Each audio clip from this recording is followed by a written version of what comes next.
Ladies and gentlemen, welcome back once more to what will be best of one, number three, sorry, for the evening, of course. But again, Valorant Oceania Tour, Stage 2, close qualifier number 2. It's been a really exciting run. And of course, guys, just needed to give you a little bit of an update as well. For any Oceanic players wanting to actually play in the competitive Valorant scene and can't wait for Stage 3, our Autumn Valorant Cup has just been announced. So with $5,750 prize pool and 4 different divisions, no matter if you're new to competitive Valorant or just want something to do with your friends, get around it. It's super fun. The link will be in the Twitch chat, I do believe, so definitely check that one out. But open to all skills. You know, that's exactly what you want to have. So feel free to do that. But of course, back to everyone on the channels. If you guys aren't familiar, it is me, and my name's Conky, alongside Pilsky. Mitch, moving into map number 3 now. It's an interesting one with a new team.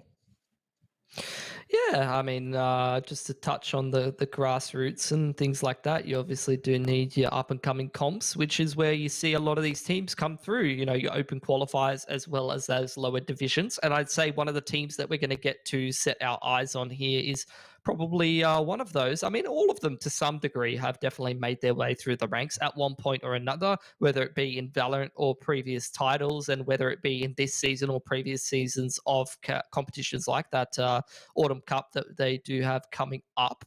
Whereas I think there are definitely some greener teams, and I think this game essentially showcases that, as well as game number 1 that we did have that exact thing, even game 2 to some extent. You obviously have in a new game these up-and-comers like your Tyrants up against some more experienced players who have their heads screwed on a little bit more in the regard of McBTS. However, you know, you look at a team like McBTS, these guys are a pretty newly thrown together squad. So I'm keen to see what we want to get from them.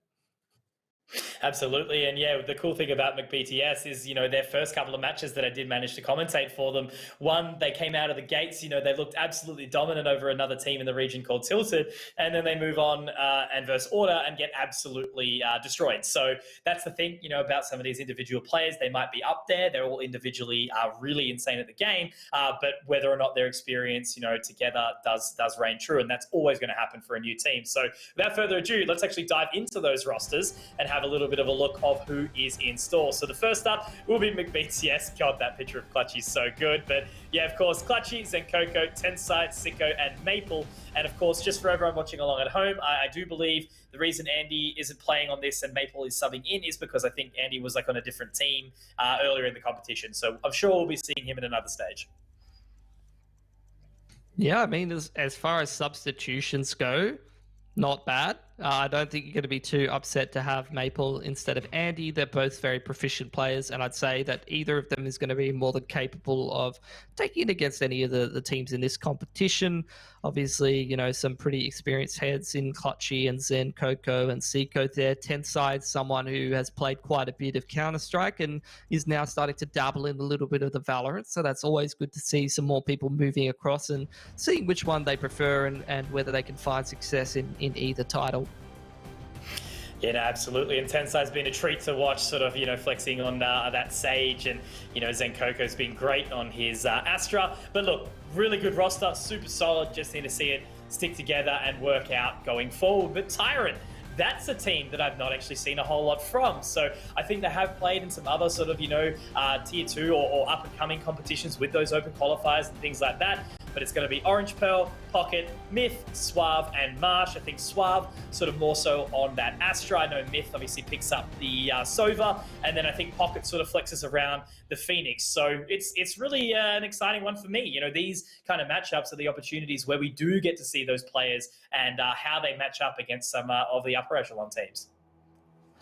Yeah, I've seen a couple of these players poking around in ranked and things like that, and in a couple of open calls as well. They're definitely decent players. I think they got their work cut out for them for McBTS, but again, that is what these kind of teams are looking for in competitions like this. Tyrant, Bandits, all of these blokes looking for some more experience and some more chances to test their chops against some of the best in the region. Absolutely. And yeah, so here's the head-to-head, you know, 2 of the players that we did sort of speak about. So that's going to be the matchup here. So Sicko obviously sitting on that Sova, sort of as usual. And then on the other side, we've got Myth. So I love the Sova matchup. Obviously a super impactful agent that has been basically utilized since the start of the game. So, you know, super important in the meta still to this day. Yeah, all the best gamers play Sova. That's an absolute fact there, Mitch. I'm glad Most you brought handsome that up. ones, I think. Yep. Yeah, they're definitely very rich, very handsome, very successful. So keen to see how both of these guys do perform in this matchup here. It will be another cute little best of one to be bringing your way. It's little bite-sized pieces of what these teams have to offer in this competition. So it's always good to get a little bit of a taste of everyone in one night. Yeah, absolutely. Sort of easing us all into what the competition will actually come through in the next couple of days. So, obviously there's going to be Friday, Saturday, Sunday, where, we do move through the whole end of this competition and find out who's going to be going to those Stage 2 finals. But before we do get into that, of course, we did hear from Zenkoko from McBTS before the game. Let's check in with him. So my name's Aaron, Zenkoko in-game name. Play for Mick BTS, kind of a troll name at the moment, but we've got an org hopefully to be announced soon. So we've got 2 players in the core lineup from Kanga in Clutchy and Sicko, and then a sub in Koru. Honestly, I think we're feeling pretty confident. We've only had probably 3 days of practice in scrims last week, and then we had a few comps on the weekend. We did relatively well, but we're just we're actually playing with a different person because one of our players actually that's going to be in the core roster actually can't play. So we're using Maple as a 5th for the competition, but yeah, we're feeling pretty confident. Not really concerned about anyone in there. No. If we just show up and play our game, I think it should be a pretty easy match. BO1 sometimes can be pretty random. There's always the upset potential with the best of 1. Either way, if it was the best of 3, I think we'd take it 2-0. So we're a relatively new team, so we haven't looked over... we've looked over most maps, but extending the map pool is probably our biggest thing at the moment. I think we could expect some good results. I think we've got a really good roster, honestly. I'm pretty confident. And, honestly, we're aiming to be a top 4 team in the region. But yeah, we're expecting some good results this weekend.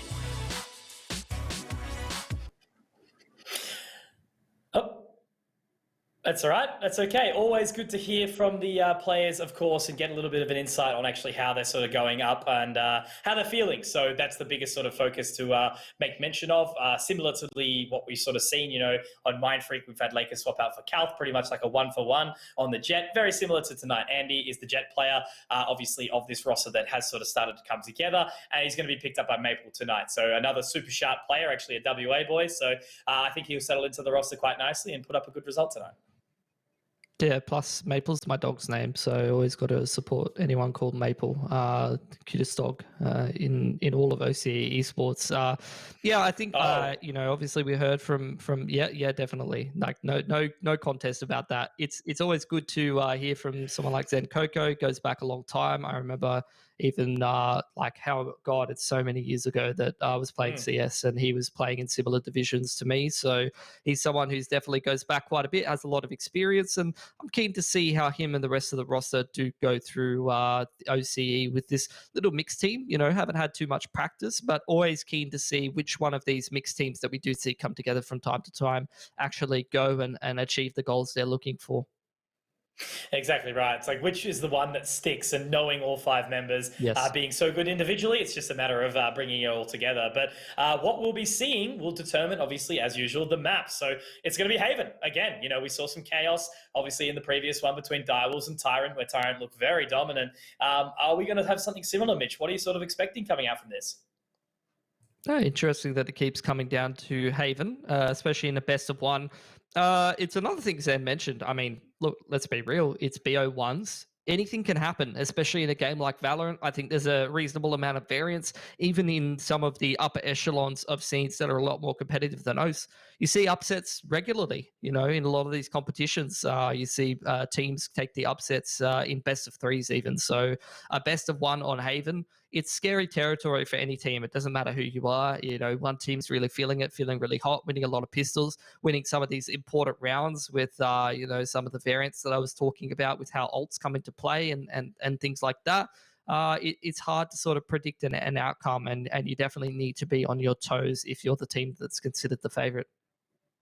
Absolutely. The pressure is always there, and it kind of does throw you a little bit. You never want to be sort of moving through that lower bracket or anything along those lines. You want to get straight into the gates early, smash it out as best as you can, and just deep dive straight into those best of 3s. And that's where, sort of we would be expecting a team like BTS to be doing. And I guess the saving grace for a lot of these teams is it is stage 2, right? We've already had 4 of those teams from stage 1, close qualifier number 1 into number 2. So those 4 teams that have moved into the regional finals, they're already there. So, you know, we're seeing the teams like your Orders and your Straight Out of the Zoo and Bliss and everyone who's really been dominant in the region. So it kind of gives them a little bit more of an opportunity to go like, okay, let's try out some of the other stuff. So I think that gives them a bit of an extra chance. But still, you know, it's especially for a team like Tyrant that's on the rise, on the come up. This is their opportunity to show what they're made of, and potentially, like, even, you know, if they're not super successful, just a game to watch back and work out where they went wrong. Yeah, I would 100% agree with it. I'm eager to see how these guys match up, whether one team's a little bit better prepared than the other, how they match up individually as well. I know that over there on the Tyrant side, these are guys that, you know, I've seen kicking around ranked, like I did say, from time to time, do have a little bit of activity, but less of the competitive experience there versus a team that's got a lot of competitive experience. And I'm keen to see how that also culminates in a best of one, especially on a map like Haven, where, you know, it's already, I feel like, an attack-sided map, and it can be very, very momentum-based. So keen to see who's going to be coming in hot towards this best of one and who's going to be taking it. Absolutely. Haven, the Pug map, the 3-site special. It is going to be map number 3 for the evening, of course. McBTS versus Tyrant. Guys, again, if anyone has just joined us on any of the channels around the world, thank you so much for being a part of this. Of course, this is Stage 2 close qualifier number 2. The 4 winning teams of this sort of area will be moving on to those Stage 2 regional finals, collecting all the points, because at the end of the day, these teams want that opportunity to get to that NA last chance qualifier and prove what they've got against the rest of the world. Mitch, take it away on Haven. Oh, this is an interesting difference in lineups for both of these two teams, but I'm going to have to hold my tongue about it because the action's getting kicked off early. Nice little drone as well as a boom bot to find info towards B, but this has been spotted by BTS. The alarm bot does trigger the fact that they've taken that map control, immediately followed up by the Astra Gravity Well, and in the meanwhile, the push through garage from McBTS is going to find a bit of a flank. The push intake got very unsuccessful. Half the team just evaporates before the spike even goes down, and there's not even a chance for you to do play-by-play, Conky. I can't even throw it to you because everyone's bloody dead, mate. Don't worry, I do like me some Pilski play-by-play. Always love to have it in. And yeah, exactly right, my friend. You know, Maple looking very strong to start us off, 3-0. Clutchy was there to pick up as well. And unfortunately, only seeing the one frag come out from the side of Tyrant, dropping Sicko. So that's okay. It is what it is. But yeah, I think now I'll allow you to sort of touch on these agent lineups, my friend, because Sicko, usually we see him on that Sova, now on the Sky, Clutchy on the Sage, Tensai picking up the Killjoy. So it is very different to what I've been expecting. Yeah, I mean, they're a very new lineup. They're probably experimenting with things. It doesn't really surprise me to see them switching up the agent pool. You know, you got Maple on the Jet there. Clutchy was previously on a Jet, is on the Sage.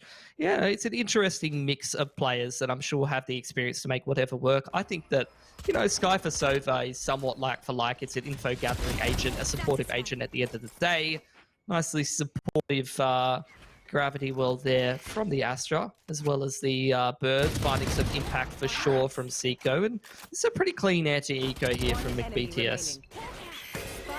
It is indeed, and that's going to be a cheeky little blind for Sicko. And this is the cool thing, though, right? I'm thinking, because Sicko goes back to Wildcard. You know, he sat a long time on that sort of Sova. Obviously, Infrequent's picking up that one now, which is a bit interesting, you know, given that Infrequent sort of always sat back on, you know, the Rays or the Jet at times. And so now seeing Sicko on a roster that lets him, or on an agent rather, that lets him run around a bit more, I'm actually kind of excited to see how it fares out. But of course, we are just moving in onto that bonus now. The Phantom in the hands of Tensai. But aside from that, Maple's just going to sit with his Ghost still. He wants to pick up that operator as soon as possible. Yeah. Tyrant, in the meanwhile, though, they do not have... Ooh, nicely farmed Blade Storm there, even though the Gravity Well did come in. Tyrant don't have a Jet. They're playing Reyna and Raze, as well as a couple more agents that you're familiar with. And again, Tyrant seems like their go-to is just applying pressure towards this B site nice and early with the Raze and the Sova utility, but with that alarm bot not being triggered, and again, the Astra utility to support from McBTS, they have deflected that aggression for the time being, and Tyrant will go back to the drawing board and look for more map control, Mitch. Yeah, so not really overstepping any bounds right now. They've already sort of crept their way up long. Happy to have Myth join the party. And it's full retake territory, right? You know, McBTS, they're sort of just waiting inside that B link. They're happy to stack up towards that position. And it is one of those sites that you do see sort of, you know, left for free at times. They're happy to go for that full 5-on-5 retake and obviously playing around the Blade Storm. But Sicko, a little bit unlucky there. Great preemptive shot from Myth. And that's going to be the spike going down. And they will be retaking with a limb gone. You definitely don't want to be losing your Sky for the retakes, that's for sure. Is a agent with a pretty big impact, but in the meanwhile, you're going to see McBTS attempt this one anyway with 2 through CT and 2 through Heaven Image. Alrighty, Pocket does get another one, but Maple, he's already out on the way from or towards Heaven. He will tap onto that defuse, but he has to move around. He's already made a whole lot of sound. They're spraying. They don't have the info, but Maple, he's picked up 3 Mitch. Could be the 4K, and that is excellently coming out from Maple. The man, the myth, the legend, all the way over from WA on 70 ping, getting the job done for McBTS, and they win out the bonus.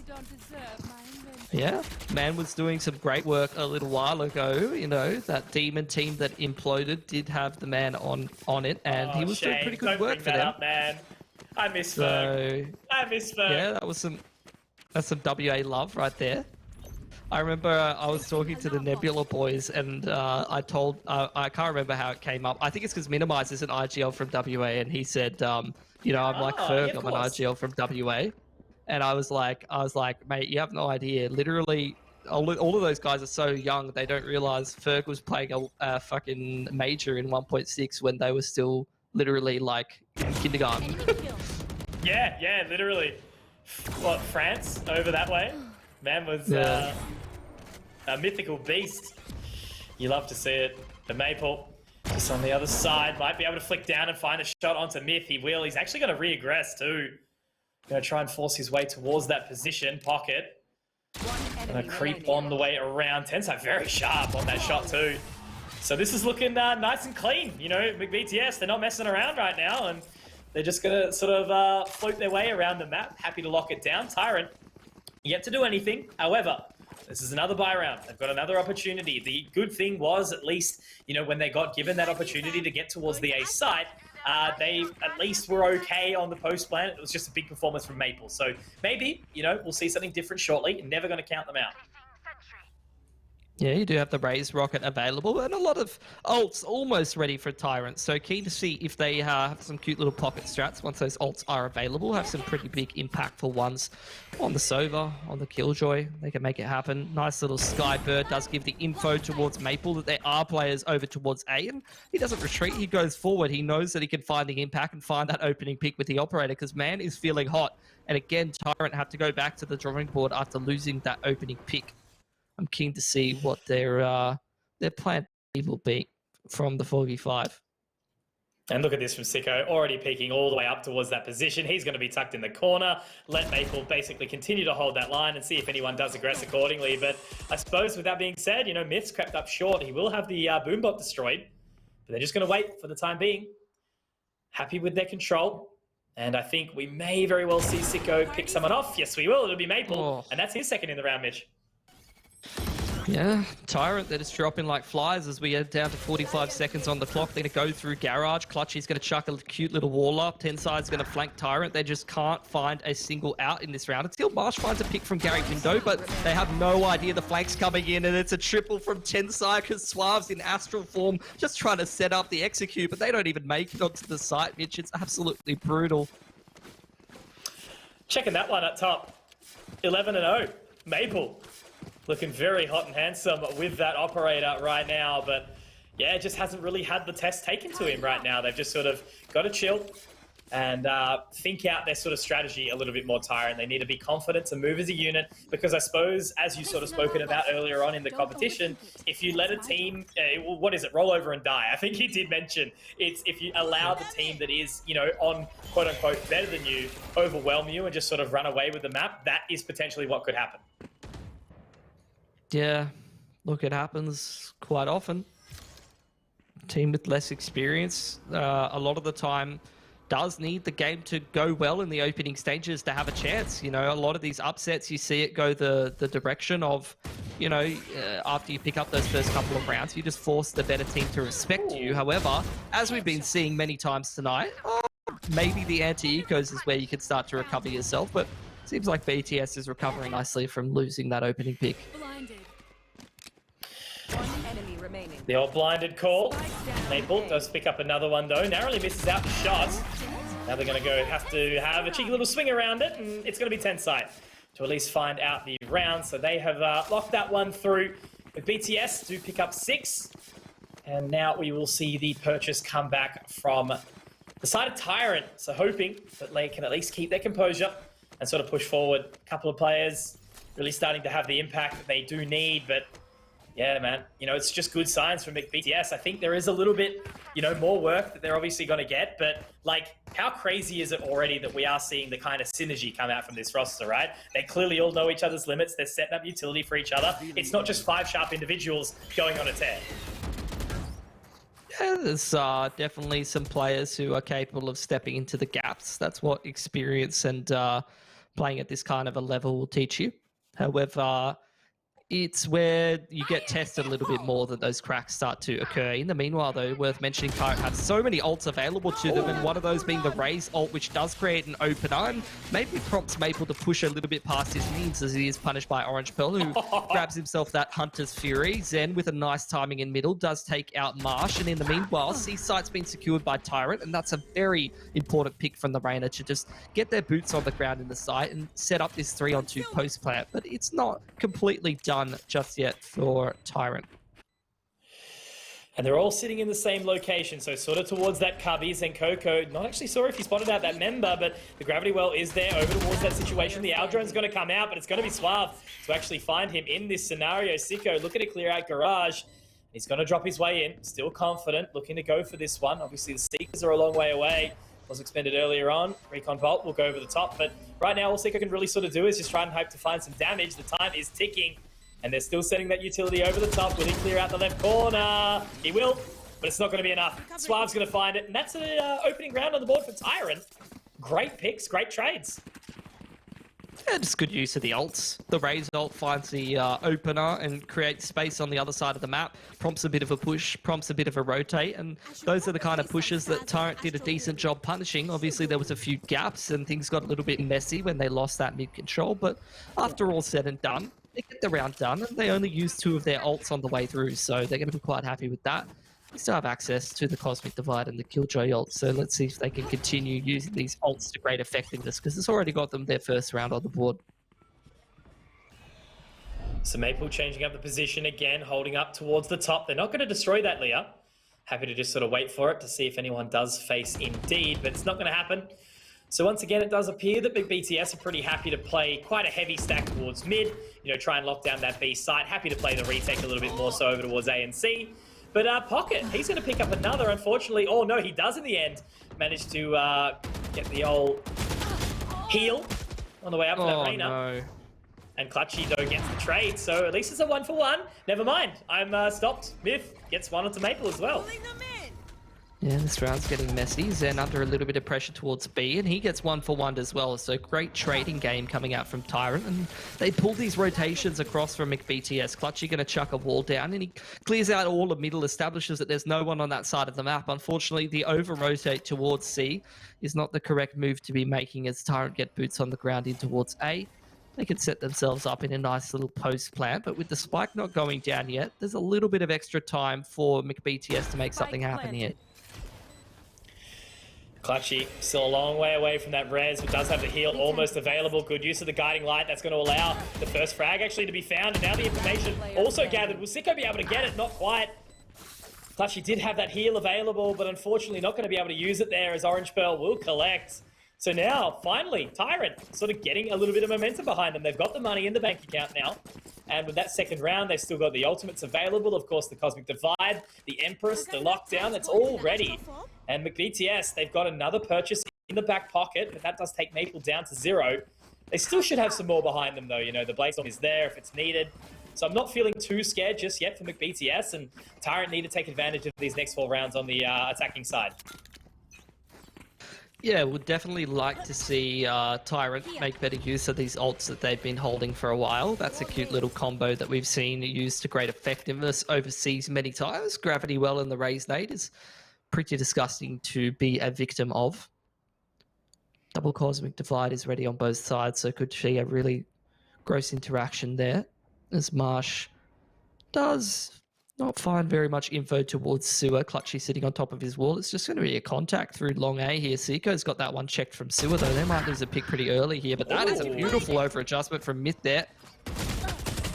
Are they going to be ready for Clutchy? The answer is yes, Mitch. They will actually find him. So it looks like Tyrant have sort of sniffed out these positions quite well from BTS. That's going to be another spike planted. 5 on 3. Do they even look to aggress for this? They've got the operator. It's going to be tough. So just getting that turret down now. On the opposing side, the Owl Drone will be used for the extra information. The Gravity Well's there as well. Orange Pearl knows that someone is up towards the Heaven position. It's actually two of them, Maple and Zenkoko. They are there. Are they just going to try to lock them in, or actually are we going to see them try to force their way through? There's Zenkoko dropping to his death by himself. Maple probably should have gone out with him there, but now in the end it's actually nothing. And that is the round done and dusted. A flawless to come out from Tyrant at this point in time. They're not going to be able to take the operator away from Maple. They're all exiting out towards the defender spawn, attacker spawn, but that's okay. Well done, Tyrant. Certainly getting the wriggle on here, getting back into it. Yeah, nicely done from these lads. They've just been making excellent use of the ultimates. I mean, I keep hammering on it. It's not only that. Obviously, they are getting rolling and finding a lot of these picks. And they're one thing that's really good about how these guys are playing right now is their trading game. It's just been immense. Very, very snappy. As soon as somebody dies, it's an instant trade, whether it's an immediate trade onto the player that died in terms of revenge fragging, or whether it's just punishing a push somewhere else in the sort of downtime that follows that initial pick coming out. So really good stuff from Tyrant. I'm keen to see if they can keep it up. They do have some great ults available to them, but BTS are now getting their own ults rolling, and I'm noticing a bit of a trend of Maple is not finding kills, and BTS are not finding rounds very much. And maybe it's time for Tensai to step up a little bit more. But again, it's the trade game. I'm saying it right now, Mitch. Immediately, a snappy trade towards top of B is going to create a little bit more space for Tyrant here. Whoa! Run it down mid in a different game this time round. That's twice. Zenkoko did the exact same thing. Maple has decided to give his life up for free. But look, it happens, right? From time to time. They're hungry. He's got the Bladestorm out. He's like, man, there's only going to be one person here, surely. That was a ranked play if I've ever seen one before. And you have. That's for definitely. Sure. We've all been there. A few too many. Yeah. I like this approach from Tyrant. I like what I'm seeing from these lads. Just the one lurking outside Gary, 3 set it up C long. They've got that Killjoy ultimate. Maybe didn't need to, on that lurk position, force it through Gary there. Probably inadvisable. And now the res does come out. This round is starting to turn, Mitch. 4 versus 3. Setting the time. That's going to be that lockdown thrown in from Marsh, looking to push their way around. Zenkoko, though, does have the Cosmic Divide available. Information got to be gathered onto the back of that Guiding Light. The Suave does get one, traded out quickly by Clutchy, but now Pocket still inside that position. There's actually a detainee as well, Mitch. That's going to make it really awkward. Pocket from the back of the site. He's picked up 2 here. Detained. Uses the Dismiss inside the Empress, and there you go. Clutchy, he's got so much work to do. He's going to be running on up. They're going to be hearing him on the footsteps, and Marsh, he's going to close it. Tyrant with 4. They are well and truly back into this somehow. Yeah. Well, not somehow. It's very obvious how. Yeah. I mean, BTS, they're trying to make these aggressive plays, and they're trying to, push down middle, trying to, get in the face of the underdog team, and they're getting punished for it. And Tyrant has been excellent in terms of this trading game. I was saying it just that round before, and I again lost the pick into Gary, immediate trade towards top of B. It's just awesome to watch. These guys are just in a bit of a flow state on this attacking side. They've got 4 in a row now. A flow state. That's got me excited. Some sort of Zen stuff. The crazy bits.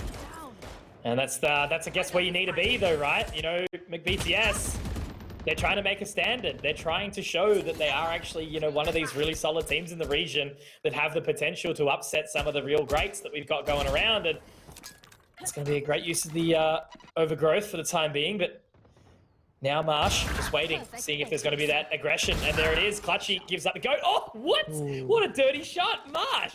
He's completely opened up this A site now on the back of that Killjoy. They're just going to march on in.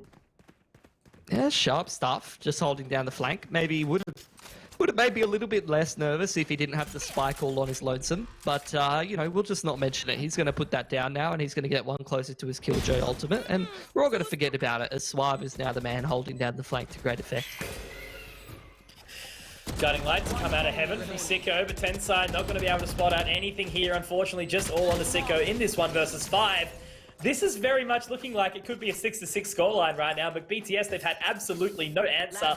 They've been able to dance around the operator from Maple. He's not even going to be able to pick it up in this round either. And unfortunately, Sicko has to forego and just pick up the light shield too. So this is going to be a bit of a challenge. But BTS, they are getting caught, I feel, into that mindset of like, okay, let's push. But as we saw from Nebula, right? You know, as you made very big commentary on, just sit and wait sometimes. You know, there's still plenty of time. Obviously, everyone gets a little bit antsy on that Haven defending side and does start to roam and look for that extra info. Well, Tyrant have a great ult advantage in a round like this. Unfortunately, they don't have a player advantage anymore because Maple doesn't need an operator. He's just going to take the same duels that he would normally take with a Phantom and hit every bloody shot. And forget about ult advantage because all the players with their potential ults are all dead. And the only one close, apart from the Reyna who has hers, is the Killjoy. But from a 2-on-5, I'm not sure how much that's really going to help you. And look, just to pick up on the point that you were talking about, and to continue a trend that we're seeing from one of our earlier games between Mindfreak and the boys over there on Bandits, we saw a very similar half to this. The underdog team on that attacking side doing a little bit of a comeback, but when they head onto the defending side against these skilled players, will they be able to hold their own? That's what I'm wondering. Absolutely, but there it is. Maple with the 4. You've got to be happy with that one. So at least the momentum that they needed. But, you know, once more, Mitch, we're seeing this continued trend, though, right? Of Maple go kill, and then they win the rounds. It can't be something that we're relied on, especially when he's the sub of the roster. Yep. But at the same time, look, you can meme on the comeback all you want. You can say that McBTS were having a rough time for a few rounds there. But look, at the end of the day, 7-5 on defense side of Haven, and now you're going onto your attacking side. You can set the tempo a little bit, and you're assumedly a little bit more individually skilled than your opponents. This is where they should just take this one quite handedly, but I'm keen to see if Tyrant has a bit more fight left in him. Need a drop. Thanks. Okay. This is where the fight needs to return. Tyrant, hold on to that form, hold on to that comeback, and at least sort of throw a little bit of that momentum that you had behind you into towards the next part of this half. Of course, you know, those BO1s bring so much opportunity, because I think it would be McBTS feeling a lot of the pressure if they were having Tyrant take them down in round number 1. Aiming for the top 4. Might be heading earlier than you expected to the bottom 4, perhaps. Good A control here for Tyrant, but you can see Maple's got an eye on that part of the map. Couple pot shots going back and forth here, but the main objective does seem to be a Seek split through Gary and C-Long. Rotations looking decent from Tyrant end. And Maple actually caught on an awkward timing in transition, has to use his dash to try to keep himself safe. So some frags found back and forth. Clutchies and Coco will be able to collect a couple, but putting himself into an awkward situation. Much somehow still alive. Pocket does manage to get at least one back. So he's moving. He's got the overheal. He's got the ghost in hand. Turret is going to find the information, and Zenkoko can swing on in. Easy as you like, but BTS get on the start with a solid opening. 8 rounds. Yep. This is where I'd expect them to just pick up the momentum and run away with this game a little bit. Now into the anti-eco. I wouldn't be surprised to continue to see the success. Man, these ults are crazy for BTS though with this comp. Like some of the more impactful ults in the game. You got Sky, Astra, Killjoy, Sage. These are all ults that if you have access to them. Hold on. This isn't Bucky meta, Conky. What's going on here? Hold on. I thought that thing got nerfed. We got a couple of the blokes rolling with the shotties here. Definitely. Clutchy going to lock it down, find a couple in mid. Great shot from Tensai as well. Nothing around the corner.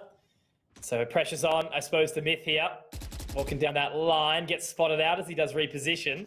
I think they're going to be ready for him though. Does he get one? Nope, there it is. There's the nerf. Unfortunate.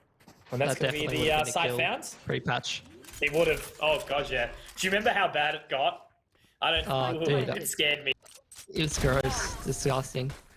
That's not what you want to be seeing, though, with the Bucky purchases having no impact. You're going to see the effects of that on the economy there for the boys on Tyrant. They're going to have to go down to light armor, which, against a bonus, is a sad place to be. In fact, not even getting a primary weapon on Myth, he's going to have to judge in the first gun round. Marsh is going to have to judge in the first gun round. This is just not worth it. You just shouldn't be buckying. This is what your first gun round looks like against the bonus. Nah, that's definitely not worth in any stretch of the imagination. In the meanwhile, as well, with all those eco frags Clutchy's found for himself, he's already got the res online. So, let's see what Tyrant have in store for us here. Couple of cheeky angles with those judges being used in towards Garage and in towards Sewer, but it's just a quick one straight onto the C side here. Sova caught with his drone out. Actually does get saved by the Rainer here. Spike down, C. A little bit of back and forth. 3-on-3. Finding it into a decent position now. Spike's going to be recovered. The resurrection comes out from Clutchy. They're just going to look to fake it, though. Try and gather that further information. Sicko's going to use the Trailblazer. That will get the concuss off onto Marsh as well, as he is watching over towards the other location. Stars to go down. Can use the Nebula as well. Not going to opt for that gravity well for the time being. The wall is still down, so this is going to be a very challenging retake if your Tyrant's still, and they're just so cautious. They're not looking to get into this one at all. Still waiting patiently. And it doesn't look like a whole much is going to go for it. Clutchy finds another, and surely is that going to be the call for the save? No, not quite. Yes, it will be. Marsh is just going to sort of wait to see if anyone does contest him. But Mitch, you're right. Why are they buying? They just need to, sit it out a little while longer and get a much more solid buy. I mean, I don't know if these guys have any CS experience, but that's just not a mistake that you make anticipating the first gun round. Just having the judges available, yeah, that's a yikes from me, dog. You do have the judge being saved by Myth. He actually did get his hands on a Vandal at least, but the rest of the boys not being able to buy, and with his save, that's going to make the money uneven for yet another buy. And once again, you see pretty heavy investment from Tyrant. I just want to see them keep enough money in their back pockets for a proper gun round. But even if they do that, Mitch, the damage has been done. Look at the economy on BTS. Now you're playing on hard mode, down 11-5 if they win this anti-eco. And you're going to have to win back-to-back gun rounds against a team that's pretty much rolling you over on this attacking side of Haven. Yeah, feeling confident, already forcing all the way up. Look at Orange Pearl. Such an awkward situation with just the Marshall, but at least Marsh can sort of help him out, support him in that position. The Nano Swarm actually gets no-scoped out of fruition there. Now he's going to have to chuck a couple of shock darts over. Might actually gather some information. That could be some good damage here, Mitch. The gravity well is going to put him into a bit of an awkward predicament. Now the wall goes down, and he has to try and find something here. Does some damage. Orange Pearl has actually picked up a fair bit for his team here, at least bringing it back to the 3-on-3. And that wall isn't exactly going to be the best thing. Marsh picks up another. This is getting dicey for McBTS. They're very split up in this anti-eco, and the utility is just so messy. You saw Maple get taken out of the equation, just trying to hard dash onto the site without too much util. It's not unwinnable for BTS though, Mitch. Absolutely not. Suave does make his way out. Sicko's going to go huge here, but it'll be Marsh. Very nice shot. Okay, new meta. Killjoy Marshall. Very strong, apparently, and he's going to get the job done for his team there in Tyrant. They pick up a 6th round here now. Still looking solid on Haven. McBTS, they waver a little bit, but they're going to have another buy behind them, and they reset and recover. All I'm thinking to myself right now, Mitch, is I remember those Nebula guys. They were so good on those anti-ecos, just walking together, not just running one at a time into the site. That was so good to watch. It's funny when it actually happens, hey? Mind Freak and BTS, they're losing to these half buys a couple times tonight. Not what you want to be seeing from boys with this kind of experience.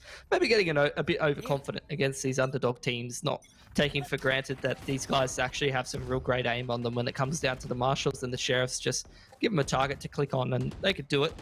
Cute little double push down C long in combination with the Sova. Gets a little bit of info here for the boys on Tyrant. Suave trying to hold on to the B site, and he's got a tall task ahead of him here, Mitch.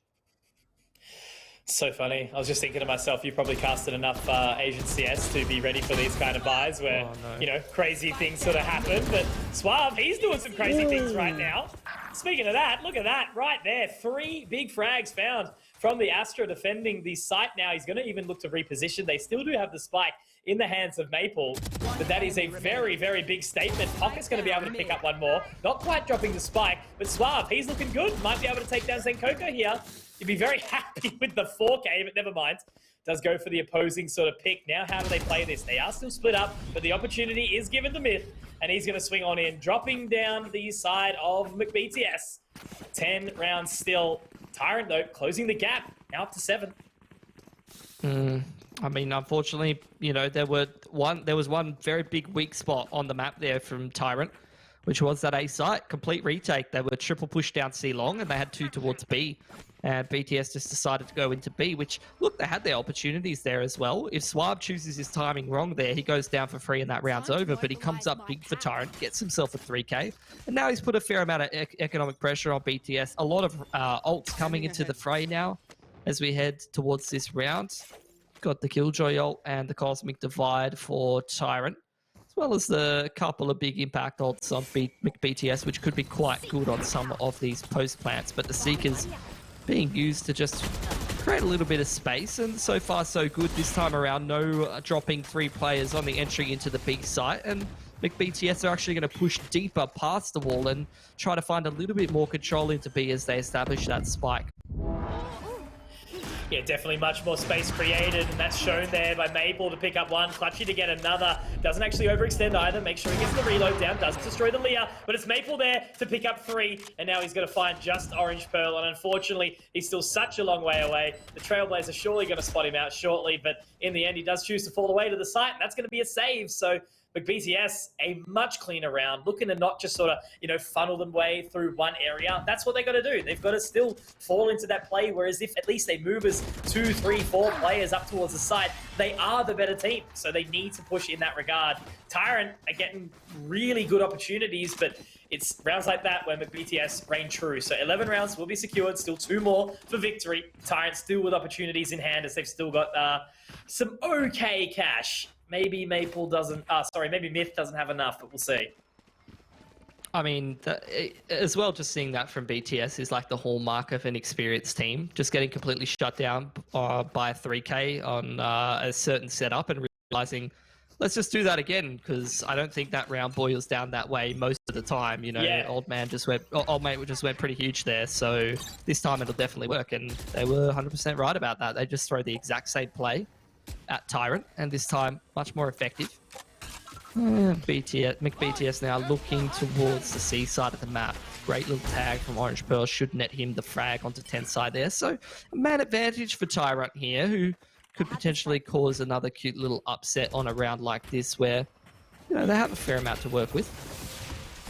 Pocket does get blinded up just slightly by that guiding light. A little bit awkward, but he's got the Leas to send out. Does have the Empress available if he does so choose, but it's actually going to be Orange Pearl. That's his second frag found in the round off the back of the Sova utility.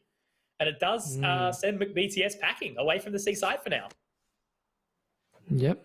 Reminding me of a player who shall no longer be named from North America, just getting kills with his Sova util. Haven't seen that for a good little minute. Good stuff from Orange Pearl. Gives this team a pretty massive advantage in a critical round. Tyrants getting close to being on the ropes in this best of 1 here, so they need a bit of a break. 30 and seconds left. Now McBTS going back to the drawing board in this 3-on-5, trying to just walk up onto this A site, and they might be given the space to do it. There's the bird in. They're going to try to chuck the wall down, but immediate ult in from the Killjoy. This might rush the plant here. Clutchy going to chuck that one down pretty quickly, but they need to get out of the site, and Orange Pearl might have them pinned in here. Get out of my way. Traps him into the corner. Now we're going to see the Cosmic Divide come down, and unfortunately the utility isn't going to quite get through. Maple does go for the old push on in, and we'll be able to at least find one, but Suave quick on the trade. They're onto the other side. Will they find the right timing? The answer is kind of, as Suave does pick up 3, so that's another 3K where he's actually brought Tyrant back into this match. 8 rounds now, and that was a great use of the Cosmic Divide as well, because the utility that was being sent out by McBTS was basically forced back. And then on the opposing side, as all members were there, it was too hard to trade anyone onto the other side of the ultimate. So very nicely done for McBTS. I should probably place some stars in the astral plane. Good stuff. Right when they needed a round as well. Big step up from Orange Pearl, as well as Suave. Suave's been having a couple of big impact 3Ks. This man is having an excellent game against quite a quality squad. Nothing to be ashamed about whatsoever. This is an important round. Both of these teams, their money's a little bit wonky, a little bit weird. And as we head towards the tail end of this game, this could be a chance for BTS to essentially secure themselves a win, or on the other hand, Tyrant to try to even the scoreline here. Another good pick. Maple will be able to collect it here. Mid's put into a bit of an awkward spot here, but Tensai only gets away with a little bit of luck there. Maple looking to clear around. Will actually be able to drop down Pocket. Maple certainly getting a bit of a pickup now. 31 points of HP though. Does have the teammate to heal him up if he does have him come up shortly. Sicko will be able to use that overgrowth. And now Marsh just on the other side, getting down the turret. Thank you, Sicko, for the heal, my friend. And now it's all on to just Orange Pearl. And he's gone. Yeah, that was a big critical round for Tyrant to be winning. Keen to see what their money looks like after that one. They do have access to the Raze ult. Yeah, this is what I feared. 2 players sitting around 2k. They've fallen right at the last hurdle, unfortunately. And when you look at the ults that BTS have to work with, you don't have high hopes for Tyrant at the tail end of this game. 1 off the Sky ult. They've got 3 of the big impact ults ready to go as we head into this final gun round where they have a much stronger buy than their opponents. This is going to have to be a massive play from Tyrant. Someone's going to have to dig real deep, and I'm not sure if they have it in them. Again, another push down C-Long from these lads. Oh, I guess it's a pretty cool result, right? You know, they've done pretty well here in the sense that they've found some good frags, they've found some good team moments, and I think, you know, that's what I touched upon sort of just before we went into this game. Even if it's a loss, even if it's not quite what they would have hoped for, it's an opportunity to play against some other really solid teams and actually take a step back and look at those VODs back, work out where you guys went wrong, see sort of how McBTS was working, and yeah, I think they can be walking away quite happy for this, even if they're unsuccessful right now. But look at Pocket's positioning right now, Mitch. He does find one. The Seekers are going to spot him, so he will have to use that dismiss to get away back towards C-Long, but the spike is going down in the 3-on-3. Yeah, could still be winnable here for Tyrant, but Seiko's taking matters into his own hands. The flash straight through, and I thought he was going to get the Astra in the Cosmic, in the little Astra form there, but he has actually found Suave, so very clued onto his position, and now it's all on Pocket and the Killjoy of Tyrant to close this one out. They're going to have a tough task here, Mitch.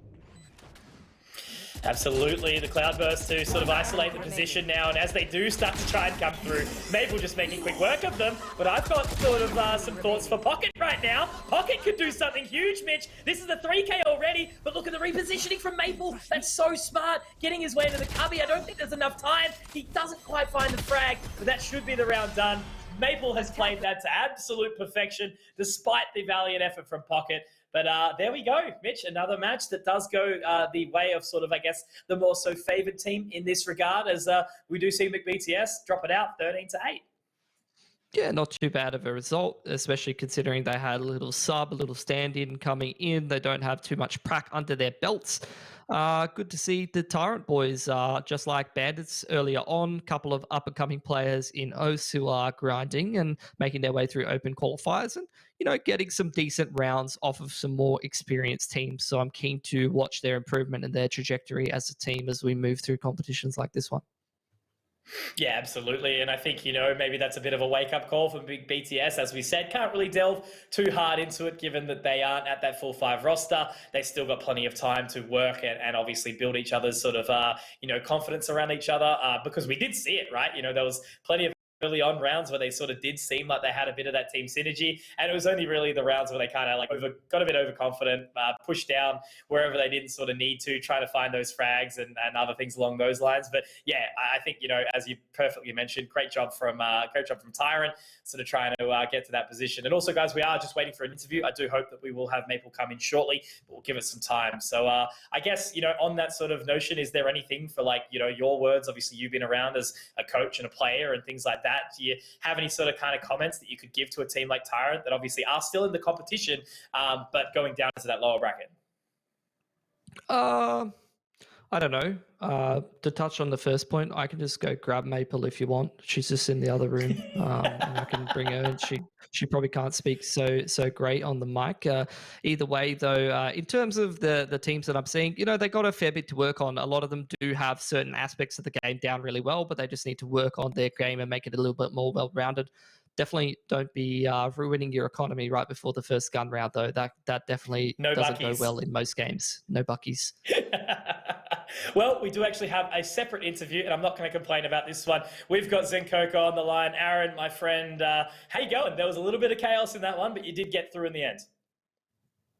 Yeah, I mean, we came into it pretty confident. It was kind of just, probably noticeable. It was pretty troll. We're just running around, just having a bit of fun. Yeah, got the W. That's all that matters at the end of the day. No, absolutely, man. And I guess the sort of touching point on I want to find here is obviously, as we know, Andy's not able to play this one. So hopefully we will see him come back for the upper echelon, in a little while longer. But you sort of teased upon an org. So clearly you guys are, this is a serious roster and you guys are sort of pushing towards with some good practice. Is that right? Yeah, that's correct. We're in it for the long haul. So it's unfortunate that we can't use Andy. But, Maple's a extremely good fifth. So we'll just finish out this tournament with Maple and, get Andy back on the games and watch him frag up, hopefully. All right. I just had one very long-winded question for you, Zen. I know that you've been playing various tactical shooters for a long time. Back when I still tried to actually play, a bit of Counter-Strike and stuff, you're kicking around in the divs as well, and you've been in and out of a couple Valorant teams. What's the journey been like for you throughout your career? And do you think you're going to try and kick it up into the Div 1? You were saying in the interview before you want to be a top 4 Valorant team. What's that journey been like from you, and what are your expectations, and what do you think's held you back a little bit in the past in some of the other teams? Well, if we're just going to, might as well just talk about Valorant. I think every team I've been in has probably been a top 3 team, so I'm just setting that expectation for myself. Like Ground Zero will probably be a top 3 team, and then obviously Legacy was my previous team. Definitely top 3 team. But we just haven't been able to break into that top 2 bracket yet. So hopefully with this team we'll be able to, get into that top 2. But we'll see what happens. Just especially with Sonics being overseas. So. Sweet. Yeah, no, awesome. Well, excellent to hear, man. I guess, before we do wrap up and let you roll on, any sort of final words or comments you want to throw out to the stream since we're on the Valorant main channel right now? Follow Mick BTS at Val on Twitter. Hopefully we'll have an exciting announcement soon. Maybe, who knows? And shout out Andy KB. That's my boy right there. And cheers to the cast, boys. Well, there you go.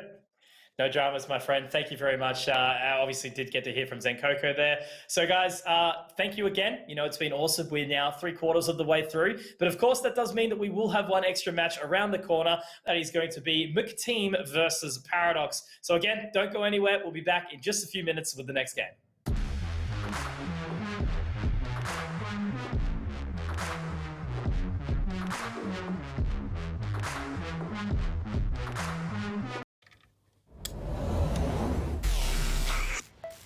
I just time traveled. Today's a big day for past me. He just got the latest Vodafone broadband with super Wi-Fi. Wow. Which finally means Wi-Fi in all 4 corners of the house. What? Even there? I've got Wi-Fi in the garage. Yeah, we do. See ya. Oh, it's still in the garage. Yeah. Super Wi-Fi. Wall-to-wall Wi-Fi guaranteed.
Welcome back, ladies and gentlemen, once more to the Valorant Oceania Tour of 2021. But I do have to give a quick shout on the way into LG Ultra Gear. Get geared up for victory.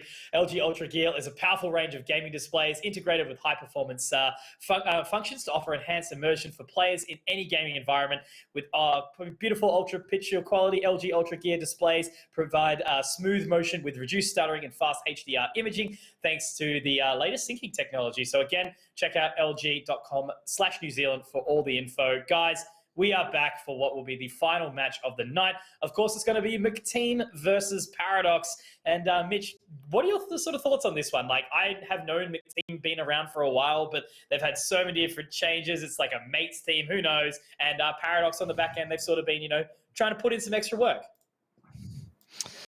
As far as I understand it, McTeam is a meme team who you never know what to expect from them. So, they could come out with like some of the, it's a team full of quality players. Don't get me wrong, with some good experience, but every time I've seen them play, it's just been an absolute mess and a bit of a meme all around. Whereas Paradox, a decent squad. I can't say that they're one of the best teams in the region, but they're definitely knocking on the door of that status. And when they're having a good day for themselves, they can definitely take it to some pretty quality teams. So I would expect Paradox to be the team that would be the favorites.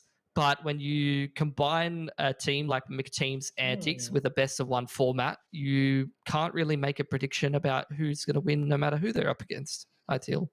This one's hard. This one's hard for sure. And that's what I mean. Like, I don't even know who the hell's going to rock up into the server. That's the main thing, right? They've sort of settled a little bit more, but who knows? So we are obviously going to find out about that shortly. So why don't we actually do it? Why don't we dive in, check out these teams, what we actually do have coming in tonight. So there we go. McTeam.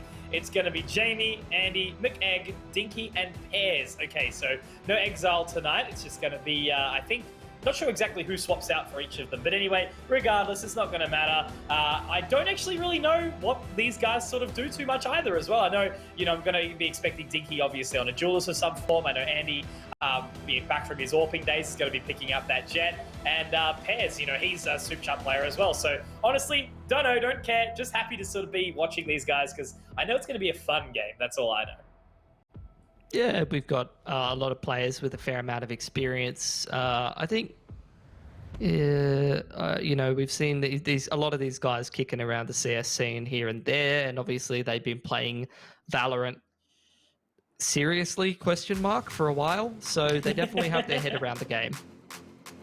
Absolutely, but of course they're facing off against Paradox, a team that has been sort of putting in the hard yakka lately, a little bit of extra work. It's a team that I've actually been quite excited to witness as of late. They've been doing some cool things. Obviously, again, they're a little way behind. Maybe they need a little bit of extra work. There's no sort of like crazy on the top, over the top sharp players. Bringing in Azo is an exciting one for me because he is a really sort of sharp player, but kind of plays a little bit trolly. He wants to pick up those Vipers and things like that. And it has been paying off. So I'm interested to see how well he's going to slot into that one. But aside from it, we typically sort of do see, Indy sort of maybe on that jet, Nation sort of looking to pick up the Cypher. But, oh man, anyway, regardless, good team and just excited to see how they go in the server.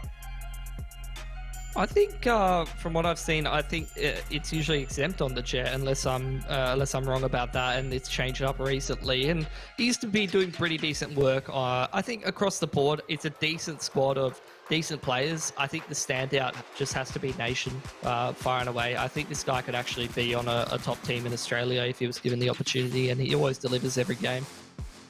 Yeah, Nation has been really, really interesting to watch, so I am looking forward to that one. But hey, look, here it's kind of, who knows what's going to happen between these two. Just sort of happy to take a look at, some of the really individually good players. So, Indy has been putting up some great numbers, of course, and the same could be said for Andy. I think he's obviously been around for that long, taking a little bit more relaxed, but, certainly sort of looking to enjoy it. Is an interesting one. There was a point in time where, you go back a couple of years and you'd see Andy as being one of the top AWPers in Australia in Counter-Strike. He was definitely knocking on the door of being one of the best for sure. And he was on some pretty quality squads, playing top 4 competitions against players who now in Counter-Strike are overseas. So he's a very experienced head, and he definitely knows how to play a high-pressure match. Not that this match would be probably his claim to fame, I would imagine, in terms of matches that he's going to remember for the rest of his career, as illustrious as it is. Yeah, absolutely. But look, he's got those land fundamentals. I know Jamie's the same. You know, they typically do looking over and pick up those Queensland lands. So a big shout, obviously, over to that. But as usual, you know, we have got some video content for you guys. We sat down with Delusion before the game to get a little bit of an insight in Camp Paradox. So let's see what he had to say. So first up on Thursday, we have a best of one against McTeam. And then if everything goes according to plan, I think on our side of the bracket, McBTS will beat Tyrant. So we'll have McTeam and McBTS. So we'll have the whole Ronald McDonald Foundation come for us after. Keeping them at bay, yeah, nicely done on the judge. We only have a few strats here and there. A lot of the stuff's been on the fly. We've been like changing comps map to map to match the teams we're versing. It's a lot of stuff that we need to work on still. A lot of small mistakes, and then I think it's like execution-based stuff. It's all at the exhibit. 4 HP, it's not enough. But showings have been good.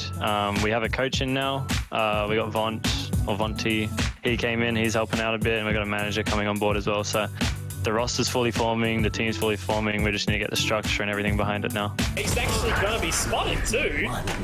Nation with the 4K. Against McTeam first up, I think maybe pairs could just like 50-50, 1v9 the game, I don't know. Other than that, there's like not too much as long as we stay structured.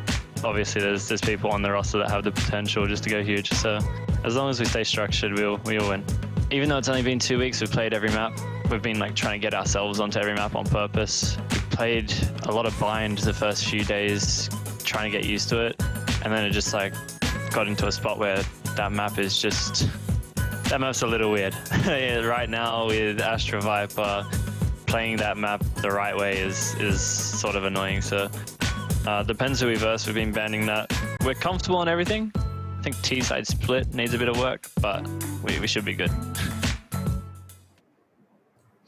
Well, always great to hear from the players like that and getting the cheeky little webcam interview content as well. So a massive shout out to Delusion to getting that one on the board. But I did like that insight, Mitch. You know, they're sort of breaking it down. I like how he's mentioned that the play or style, I guess, on Bind is a little bit chaotic right now. And I think seeing like a tweet from one of their players saying his PC just couldn't quite take it, dropping down to like 60 frames because of all the Viper clouds and Astra clouds going everywhere. Dude, that's the same as me. My PC's horrible. I mean, you mentioned the webcam interview. I definitely would not be hiding my face if I was a handsome lad like Delusion. And, he dropped a few little nuggets of knowledge, what the team's looking like. The pairs 1v9 potential is definitely real, going back to the Counter-Strikings. And also he's quite a sharp player in the Valorant. So definitely not something you can be taking for granted at all. Yeah, no, absolutely. But, let's find out, of course, as usual, what map we are going to be seeing inside this best of one. Hey, look, Mitch, it's like we've seen it before. Haven, baby. We're not going to see anything exciting right now, it seems. So what was it? Ascent and then 3 back-to-back Haven. So that's the joys of these best of ones. But it's okay because, of course, we are going to be running through that lower bracket tomorrow and then the upper bracket on Saturday. So that should be where we do see some extra maps come out here and there. But I guess, look, mate, what are your thoughts? I don't know. Like, my nightmare playing a Valorant competition is a best of one on Haven. So I don't know why all these teams are so keen to get into it.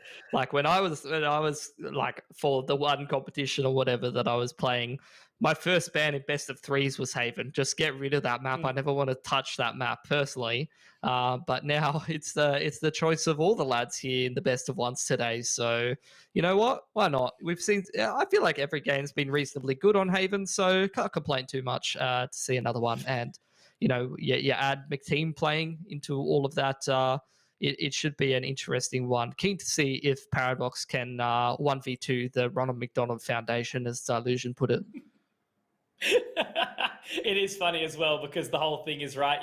Technically, I guess putting it on paper, McBTS is probably the better team. The McTeam, don't let Jamie hear me say that because he'll probably smack me. But yeah, man, because at McTeam they got it's the academy team, man. McTeam is the main team. So big shouts to Ronald for supporting the Australian Valorant scene. You love to see it.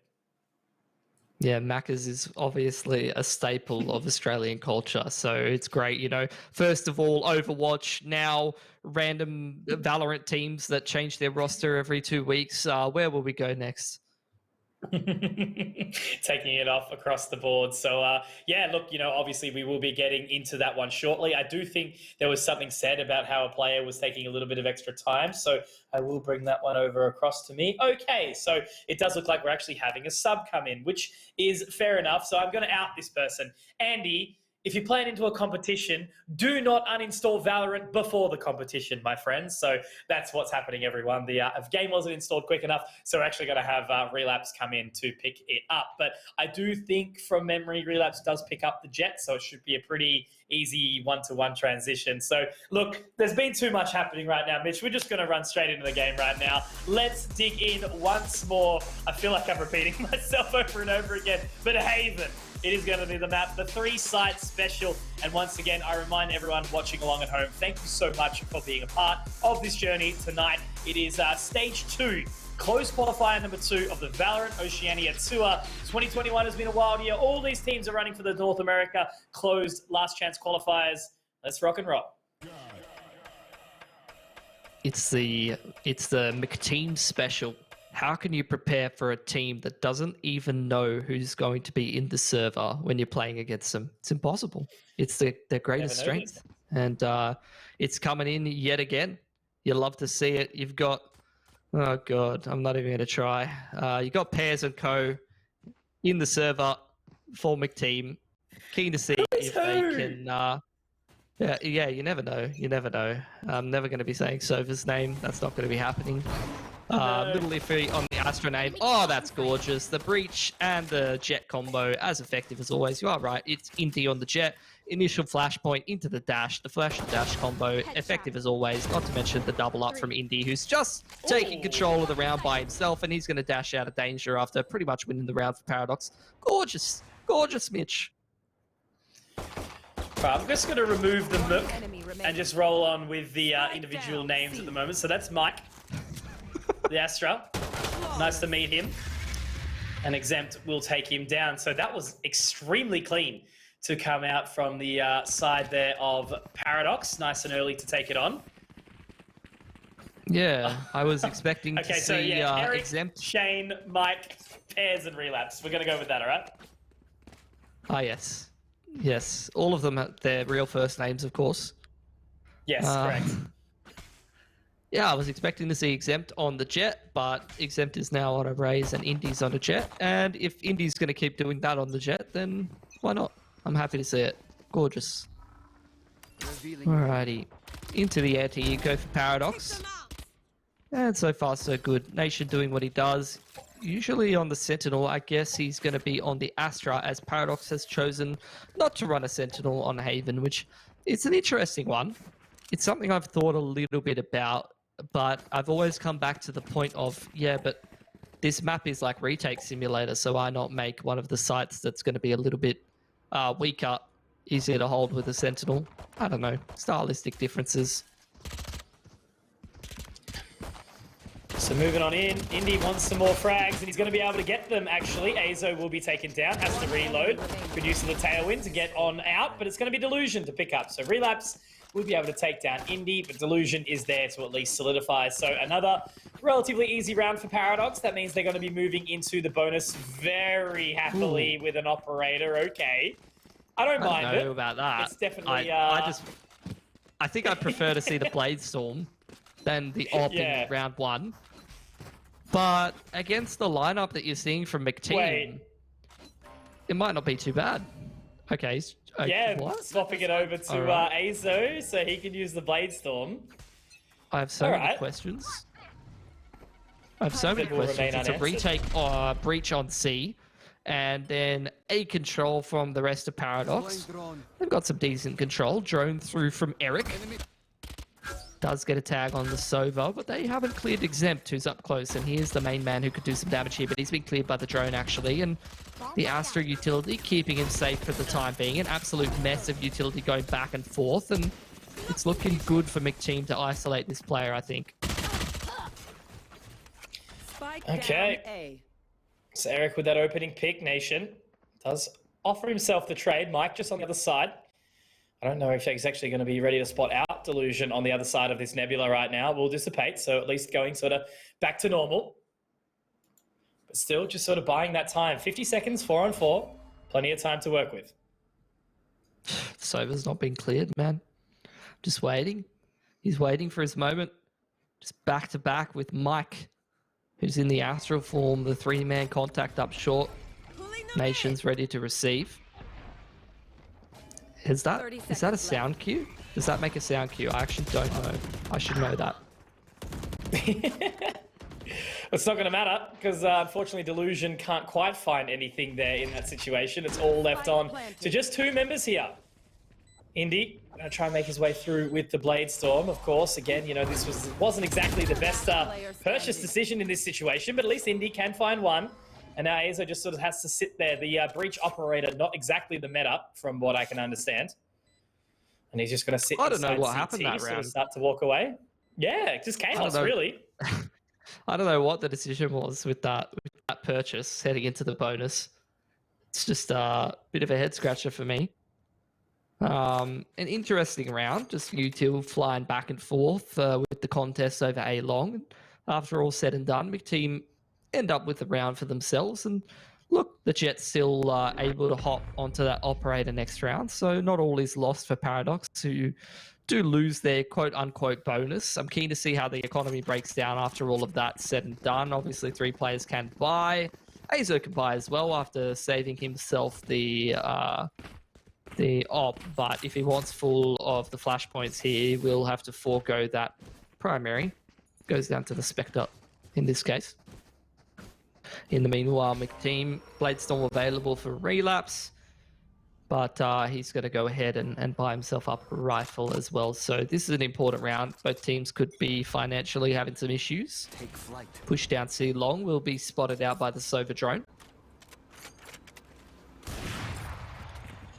Looking to push through as well. Trying to spot that out. Azo does choose to fall away out of the cubby. Now Pairs looking to also sort of get back. So McTeam not really able to create any grounds up towards that C site location. It does look like they're sort of resetting their sights on towards B right now, with A having the full information gathered by the side of Paradox, just sort of locking down towards long. But the slow creep in, they do have a member towards the back of the site, but they are going to dive in towards the site. Nation is going to be able to at least sort of keep them there for the time being, but Indy finds a great shot of the relapse.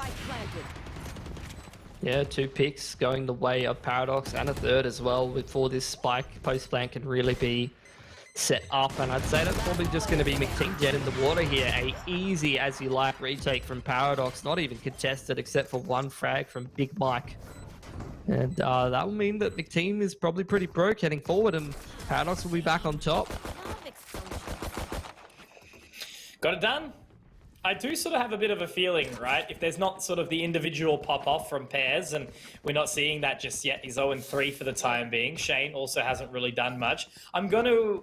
Oh, no, it's even still hard to tell. Hang on. Let me bring up these players. So, it would be... Maybe Dinky is maybe Mike. Egg would be Eric. And Shane would be Jamie. That's what I'm feeling, and chat could correct me if they would like. I have no idea. I'm not even going to attempt to guess. All I can think of is that McTeam is... this is what I want to see. I just want to see them turn loose. Don't worry about trying to go towards the site together. Just let Pairs go and take map control. He had an opportunity there. Delusion, very clued on as to what's clean and dirty around the map. Does make sure that his crosshair placement is on point. And he's deflected that aggression. In the meanwhile, Indy, nice tag onto the Sova there. Puts him within an inch of his life in this 4-on-5.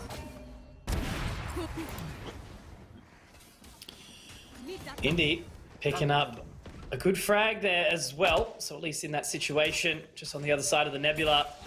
Eric going a little bit low there. Mike doesn't quite get one. Shane good for the trade, but Indy's still watching just towards the other side of that Nebula. That's a great shot though from the Sova of Eric. He's going to be taken down by the paint shells and Azo to close out the round as well. So Paradox pick up 4, looking nice and clean, not really allowing him McTeam into the game. Yeah, it was the force in from McTeam to even up their money in that regard. Doesn't work out for them in that buy in particular. So they will have to go back down to the save. A couple of players getting pretty close to their ults. Keen to see if they hold on to those heading forward into the next gun round. A couple of big ults available for Paradox as well. I don't know. Not really getting a great read on what McTeam wants to be going for in this game. It's kind of like a mixed bag of lollies at the moment. Bit of everything. Bit of everyone running around everywhere as usual. Whereas Paradox, they're looking pretty comfortable right now. I would not be surprised if they close this game out pretty one-sidedly. Yep. It always sort of comes to that, right? You know, individual prowess can get you a fair way, but when you're versing a team that is quite well sort of practiced and prepared, it does make it a bit of a challenge. That's a great shot from Indy there as well. Uses the tailwind to get out. Relapse does find the trade, but Azo is there to do the exact same. Now Shane, walking on up. Also was confirmed. So Shane is Dinky, and then Jamie is Mike. So I was close. Happy with that one. But they do still at least manage to take the site to some degree, but they've got to try and find some extra control because, Mitch, look where the spike is. No, we don't care about the spike, Mitch. We got guns. Guns kill people. Shoot. Usually. There we go. Not in this case. Unless you're Paradox. I think not bad. Not bad on the success rate of guessing players. 1 out of 3. Better than I would have done. Right. The good thing is at least I sort of swapped them around, you know, was like mixing it up a little bit, so that's fine. But regardless, Paradox starting off very strong, very dominant, and not really allowing sort of any breaks, because that's the craziest thing, right? Like I just always remember Pears as being this prodigy, the guy that could make it, the guy that was gonna be the next big thing, and then nothing really ever happened. And I'm hoping, you know, that see him potentially make it in a game like Valorant would, you know, maybe like him to even go back to CS. But hey, you know, sometimes people make the choices that they do. So that's okay. It's got to be the aggression up on towards the site now. Relapse looks to take it and clear it. So McTeam will be rewarded. And they are even going to have the lockdown popped as well to ensure that they can get this spike planted. It's an interesting one. Spike doesn't go down though because the Sova ult does delay that one, but with the Gary control, the spike only now just going down. McTeam's still in a decent position, but with the retake on the cards here for Paradox, see how effective they are. They have the Rolling Thunder and the Raze ult. They got to retake this Gary control first though, Mitch.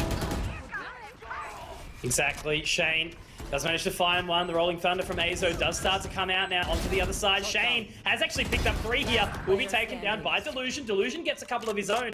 Now it's all onto Azo, looking to get a way around to the other side. Ez has been able to use that dismiss, and that's him onto the board now. Must have heard me talking about him, because now with 2 and a round success for McTeam, they are moving forward. Yeah, slow start. We know he's got it in him though. Give him the benefit of the doubt. It's a big round to be winning. Paradox, obviously we're up 5-1 and had a great economy behind them, but a round like that for McTeam definitely makes this mountain a little easier to climb. They try to win this next round, and maybe one more gun round following that, then they can try to get on top of this economic advantage Paradox have for themselves right now. A couple ults available for McTeam as well. Bit of an ult advantage for them. Cosmic Divide as well as that Sova ult can definitely help them out. Maybe Pears can have another pop-off round with the Reyna ult, but with Indy already deep sea long and Exempt getting a lot of control, info rather, over towards A, then there could be some spanners in the works ready here as the spike goes down towards B, Mitch. Spike planted. Uh-oh! I saw that coming. Unfortunately for Indy, Nothing's going to be connected. Pairs is going to be able to at least look to find Delusion. This is that round you spoke about, right? Potential pop-off, obviously having the Empress available and getting a couple of frags as well. Shane will be able to do some damage. Exempt does find the frag. Relapse still towards front side. You know, there is an opportunity to get back into this. Recon Bolt not quite going to find anything, though, in this 2 versus 5. They've got so much that they need to try and pick up here. Onto the other side, looking to cruise around. Pairs gets his 3, and then also spotting out Exempt. He's likely going to look for the 4K, or Relapse will take it off him. And McTeam closing the gap, getting back into it. Yeah, haven't even popped the Cosmic Divide. Haven't even used the Hunter's Fury, winning a round like that, which means they'll have them available for this gun round following. And they've got the lockdown as well, so a good few ults available here for McTeam that could, if used proficiently, pick themselves up around. If Nation finds himself a frag, he can have that Cosmic Divide available for the retake himself. But this game definitely getting closer. The economy is starting to flip. You can see Paradox, they're running out of cash. McTeam picking up steam.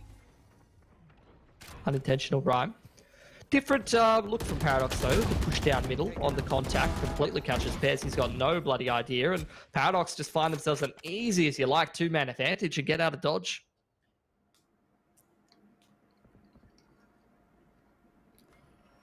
So slowing on up. Still very, very split the side of McTeam right now. Spike looking to sort of wander over towards C, whereas the remaining control is sort of heading towards that A position. Mike gets pushed back by that gravity well. Does sort of wait it out a little while longer. Looks like Eric pretty keen to jump back in. I guess the main thing is still playing this default. You know, they've got a minute left on the clock, but that's going to be Indy finding another into Mike and Exempt hopping his way over towards the other side of the site. He's been really entertaining to watch on this raise recently as well, but there he is. Relapse. Look to try take 1. Can't quite find a second. Azo will trade him out. Spike's so far away from Eric, and yeah, here we go. Beautiful round for Paradox, start to finish. Easy 2-man advantage with the push down middle, and they closed it out fairly cleanly as well, so their money will be thankful for that. Just gun rounds on gun rounds, tit for tat at the moment between these two teams. And I'm wondering when McTeam is going to use some of these ults. They've been holding these big impact ults for a couple of rounds now, Conky. Just want to see him use them. Just use them. It's a free round. Going to go towards C this time. Maybe a bit of a Cosmic Divide on the cards over there.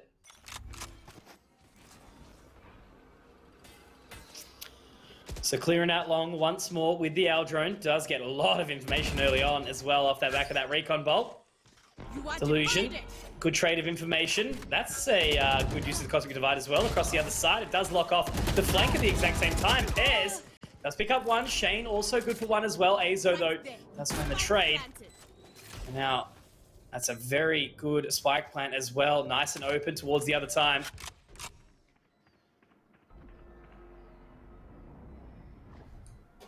No. Mid control being a big point of contest in this round, and Indy's won that for Paradox. Another Cosmic Divide coming in from the retake in combination with the Breach utility, as well as all of that Astra util. It's going to be a tough post plant here for McTeam to win, but you can see Mike stepping up big here. 2K for the man.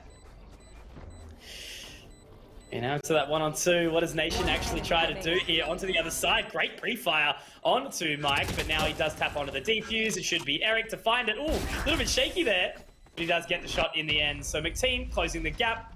At least they do bring it up to 2. So I guess this is still an okay game, right? You know, there's a lot of chaos that sort of happened back and forth. Maybe they're, yeah, I don't know, just sort of taking their time to get into this one. But yeah, Pairs has opened up a little bit more now, top of the server after being from the bottom.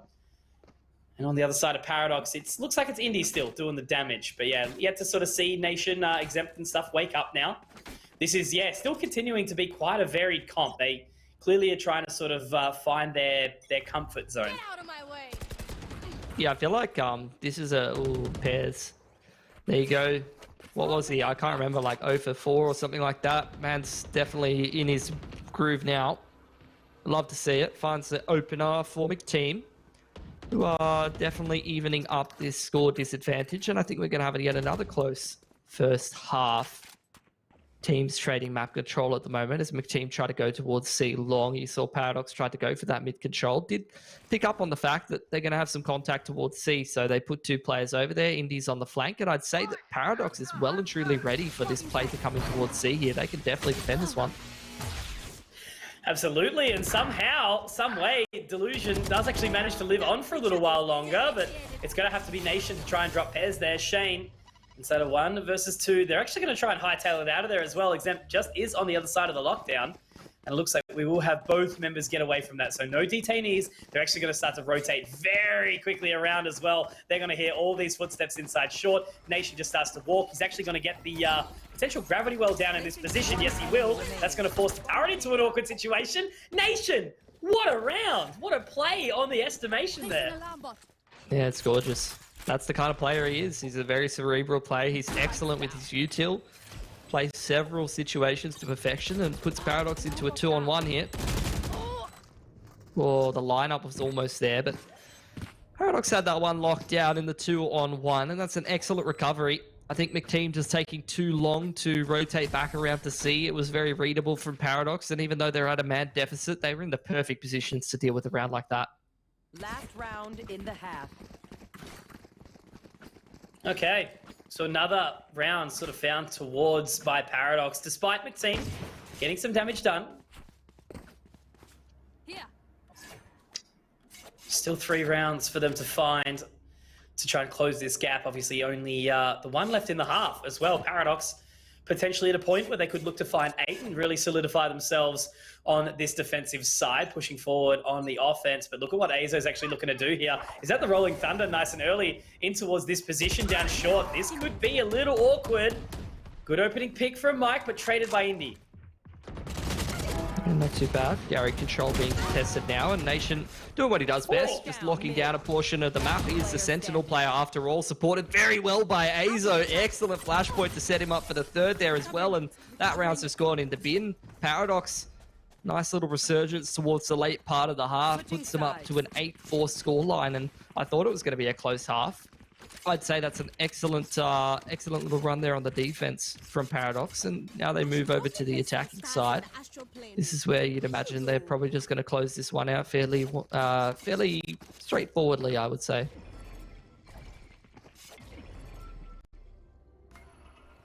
Yes, sir. Indy back on the frenzy. Looks like it's still, still pretty strong in the meta as well, despite receiving a little bit of alteration. But obviously, still does appear to be a thing. We're seeing, I remember for such a long time, we did see the classic and shield for the most part, and now we're sort of seeing the ghost come back, the frenzy still hanging around. So always changing in a game like Valorant.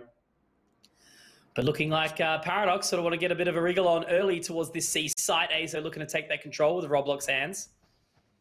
Inside that position now. Here out Eric, good frag. And narrowly missing the 2nd as well. So it's going to be a very, very big task for poor mate Mike in the corner. He's just done This for is the knife. Yeah, 5-on-3. Retake's going to be difficult, but Pear's putting in work from the flank on the Reyna. He's going to give Paradox something to worry about as they try to get themselves into this post-plant. Retake comes in from Gary and Spawn simultaneously as well. And Pear's is creating so much pressure, staying alive here, but forget about it. Indy's got that one locked down on the site there, Mitch, and I'd imagine that this is probably going to be Paradox securing this one. 1 enemy remaining. Great shot from Azo as well. It's going to be tough for them to get back into this. Pairs was going to be taken down by the paint shells anyway. So nice and well done from Azo there. Liking him on this breach so far. He's good to be in that sort of supportive situation. Got plenty of assists as you would expect, up to 9 now. And also, relatively sort of consistent on the fragging department as well. So it looks like every single member of Paradox are doing exactly sort of what's required. And on the side of McTeam, they just really haven't sort of been able to, put their foot down strong enough. So it is a bit disappointing, a bit unfortunate that we haven't seen them pop off just yet. But I guess, potentially if they find their sort of presence on this defending side, there might still be an opportunity. But after this, Paradox are likely going to be running away with 10. Yeah, that's what you would expect.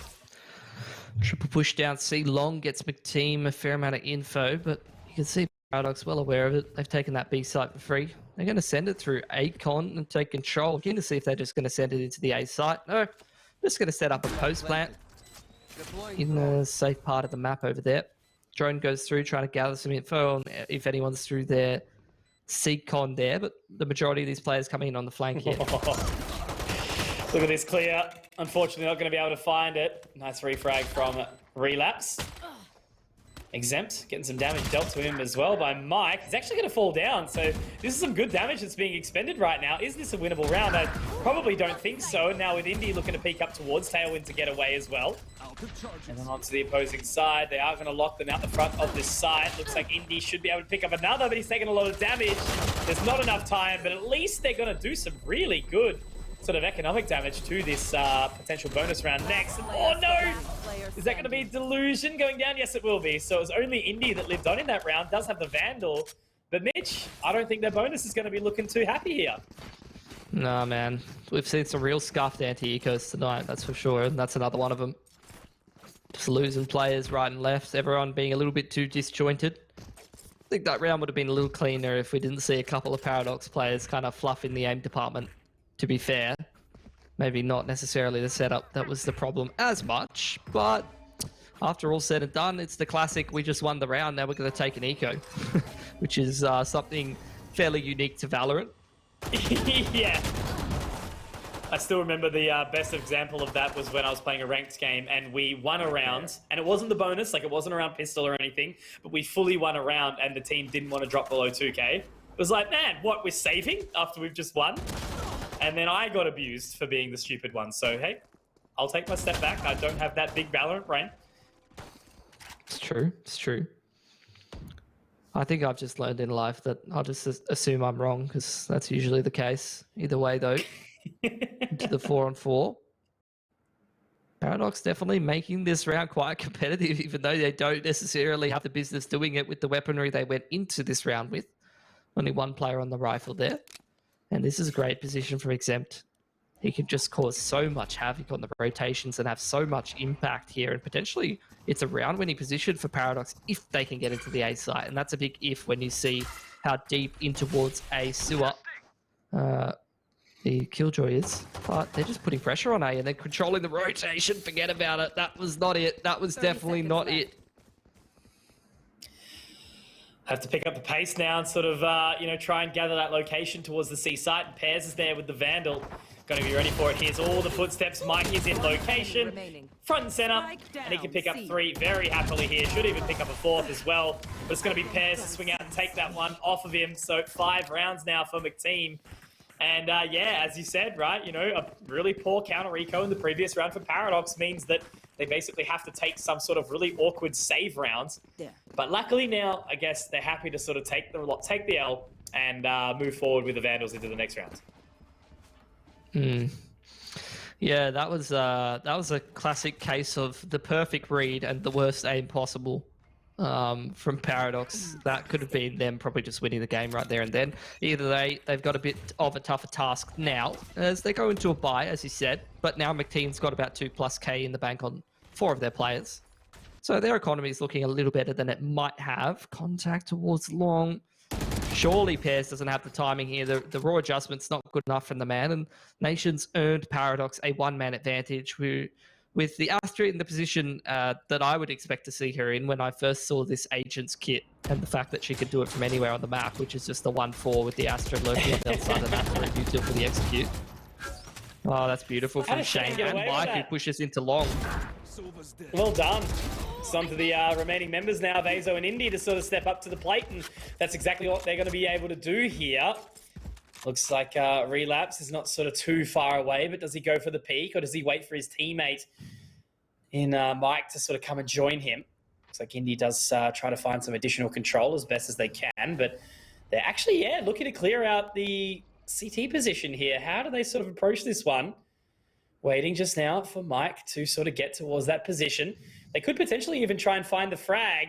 Are they going... 30 seconds left. Timing. There's the info. No. The worst possible timing. Relapse just with his crosshair at head height, but he didn't see 2 cross there, unfortunately.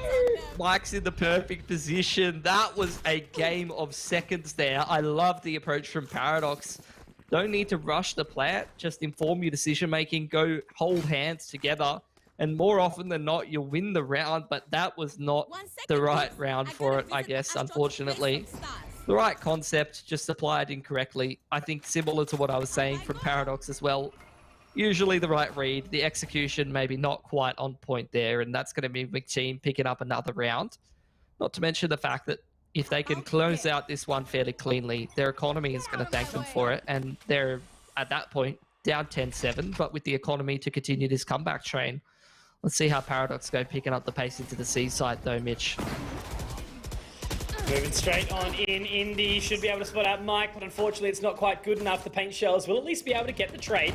And Relapse now just waiting, does spot out Exempt onto the other side of the box. Pear's going to be able to pick him up there. And now looking to jump in towards his Cloudburst, utilising the tailwind there. One towards long, that's Relapse. Picking up one more, Pears is there as well. And a much cleaner round for McTeam. Unfortunately for Paradox, obviously with the lesser sort of equipped nature, they do fall by the wayside here. So McTeam certainly starting to close that gap again. 3 rounds the difference now, 10-7, Mitch. At least they're making it a little bit more exciting. Are we going to see, what, another 13-8 result? Or, I don't know. I don't know, but what I'm saying is, and the reason why I keep harping on Paradox not being able to close out these last couple of rounds is because they've made their jobs a little harder for themselves now. Yeah, they're still up 10-7, but now McTeam has a bit of an economy behind them. It means that they'll have to win gun rounds back to back. Not to like, you know, say that they can't do it, but I'm just saying this game could have been a lot easier and already over potentially here. Either way though, we head into round number 18. Couple of ults available for both of these squads. I'd say Paradox have the better end of them in terms of the impact. And damn, Mr. Mike stepping up yet again. He's had a couple of impact frags these last couple of rounds, and he's going to find the opener on that Astra with the C-Long duel of all things. A risky one to be taking on a character like Astra, who if you die 5 seconds into the round, you're going to look like a bit of an idiot. But if it works, it works. Good line by Pears, like it. Good use of the dismiss to get out as well. Azo's playing a very aggressive line, sort of up on the other side too. Pears looking to sort of clear around. Eric will be able to force him away with that utility from the Sova. And our Nation walking on in. I feel like he's been a little bit quiet so far on this offensive side, but look, you know, again, still plenty of opportunity. Different not to see him on that Cypher, but look, at the end of the day, gonna like what he could potentially pull out on this Astra in the future, but the remaining 3 members, they do start to clear around now. The Empress has been popped by Pears, gonna be blinded up. Are they gonna be able to find anything on the way out here? The fault line is gonna tag him up a little bit, but another good use of the flashpoint. The utility is throwing him so hard, but it will be Eric to at least find one back. Now Nation in a 1 versus 3, but if anyone, Mitch, was in your 1 versus 3, I'd want it to be this guy. I would agree. He's going to find one straight through the smoke. The jet dash into the site. This is very doable. He was isolating the fight so well, but Relapse is a little bit quicker on the raw adjustment. And he's going to take it for McTeam. They continue the comeback here, Mitch. They're getting back into the swing of things. Only 2 alive that time, so a little more costly. And look, let's be real, the spike going down and the loss bonus building up for Paradox means that they can potentially keep these buys coming, even if they have to drop down to a bit of light armor. And we will have a little bit of time to chat about the direction this game's heading in and the ults that are available heading into this gun round, because we have a bit of a tech pause for Paradox. Oh, it's a tac pause. I apologize. Our producer's from New Zealand, and I actually can't tell the difference. Like, I'm not even joking. Oh, that is funny. Tick. Oh, man. Big shouts to Fraser in the studio right now, the king. No, don't. It's funny. Man, imagine how an Aussie sounds to some people. That's all I'm saying. Yeah, with the meme that we had on ANZ Champs of like the Russian betters coming into the chat was like us saying beers in the shower. And he typed it like the most cooked way in the chat. He was like, beers in the shower. Listen to these guys talk. This accent's cool. And especially when you've got Mac on that broadcast. It brings it to a whole new level of Australian. He does, he does. He's about as Aussie as it gets. Bred straight out the gong. Absolutely. You've got the Hunter's Fury The deep coming south. in pretty early on, applying pressure to Mike, who's been going big for McTeam. The split will come in to see, but maybe not before Paradox, or McTeam rather, can get a hell of a lot of players in position to try to defend this one. They've got a good read on what's going on, but the Rolling Thunder making things difficult for him, Mitch. One enemy remaining. Absolutely, and straight on into it, onto the site early on. Eric will only be able to find the one as a response. Now it's all on the Shane inside this 1 versus 4. Does at least collect one. Has to try and swap over towards the long position. Whether or not he just tries to sort of hightail it out of there and actually go for the save. But in the end, he does actually creep towards this long position, but no one is really interested. Nobody home, and I think Shane's just going to be happy to save up that one. Phantom, take it into the next round, reset, recover. The Paradox getting 11, and that won't only be sort of map point at 12, Mitch. It'll also be the evening point as well for us if they do start to get towards that. It's been 4 best of ones so far. Obviously, much more of the competition coming in the coming days, but a little bit of fun. It's been a bit, interesting. That's how I would summarize OC Sports. It's been a bit, for the most part. Yeah. Oh. Thought some exits were going to come out from Shane Warne. He's obviously in the server today. Bowling some great spinners. You'd love to see it. And you will see plenty more buys coming in from McTeam before the end of this game, though. That's what I was getting at. The economy for these boys. Pretty healthy after a nice little streak has come together for them. Couple ults available for them as well. Cosmic Divide. And you do have the Killjoy ulti as well as the Hunter's Fury available for McTeam. So I'm keen to see if they keep this momentum that they've been going on, or whether the couple of big ults coming in here for Paradox do make the difference to have that Raze ulti, obviously. This is a bit of a different look, though. I'm not sure if we've seen it operating yet for McTeam. Might catch Paradox off guard. And Azo, maybe not the person that you'd want to be taking the contact there. Maybe the man you'd want to see using the util to clear out some of these angles. The repeat from Pairs is very brave. But only goes 1 for 1 until Relapse finds another here, Mitch. Good trade, though, from Exempt. I thought he had a little bit more in the tank there, Relapse, but unfortunately was traded out in the end. So still dropping it back to that 3-on-3. Delusion. He's read this one well, but he's second-guessing himself. Perhaps heard the turret in towards Gary there and didn't want to give away his position. Expected the Killjoy to maybe be towards Seaside due to that turret being active, but unfortunately he'll be picking the site that is most heavily fortified if he heads back towards B. But Paradox, they're just taking their time. They're running the clock down, and there's nothing wrong with that in an XVX situation when you're on attacking side. All you're going to do is force the defenders to be a little bit more honest in terms of their setup, rotate away around the map so that they have a little bit of everything covered most of the time, or take a bit of a risk, a bit of a gamble. And after running the clock down, Paradox have found themselves a favorable situation. Essentially walking into A, walking into a post plant, more or less for free here. They're going to be happy with that one. Absolutely. So Eric is going to have some utility heading over towards the spot, but they won't quite connect onto Nation. Does manage to sort of sleuth his way around before that. So they've got a decent sort of looking post plant. Delusion is in a challenging spot, can kind of get spotted out from heaven, but nobody's going to be heading towards there right now. The Nano Swarm to sort of clear out the close position as best as possible, but that is going to be the usage of the Cosmic Divide. And that's the good thing about this one. Obviously, with the Showstopper available, you can actually send it over towards through that wall. But our Nation just sort of trying to lock down this position. Is he going to have anyone sort of walking towards him? That's going to be one. We're going to find another. So straight on in, rack him up. Mike does at least get the trade out, but Delusion is there to do the same. And Paradox, they hit map point. Match point. Very well done there. He's going to start to get towards one of the bank accounts for McTeam, though, which is going to prompt them for a bit of a cooked buy, maybe not having access to everything they would have been wanting when map point is on the line. And look, there's been a couple of streaks from them, a couple of fight backs, a couple of pop-off rounds from individuals that we expected, but I think all in all, Paradoxes look like the more solid team in this best of one on Haven tonight. They're going to start to make their way towards Garage and B. A bit of a different look after pressure on A and C quite regularly has been the point of call for Paradox.